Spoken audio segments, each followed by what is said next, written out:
Hi guys, today I have a paste special feature that you probably did not know about. Hello, my name is JD and welcome to Excel in 3. Here I have a list of basic food items that I will use in my example. Here I have the products. And here I have the information required for each of these products. Let's say this information is required by the shop owner. Now as you can see, I am going to need to come up with some sort of table with either the product as a column heading and the information required as a row heading, or the product as a row heading and the information required as my column heading.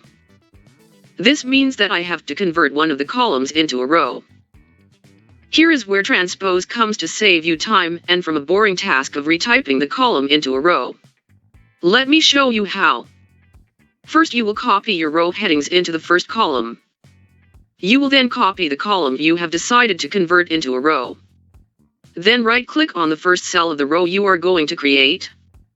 Click on Paste Special. Click Transpose. Click OK. And voila, you have converted your column into a row. Now you can fill in the required information in the relevant cells. You can also use this button over here as a shortcut for the process. Just as a bonus, you can also make your table neat by doing the following.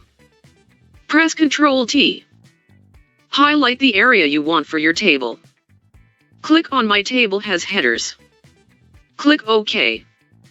Now let's see how many knew this function in the comments below. Don't forget to like and subscribe for more time-saving tricks.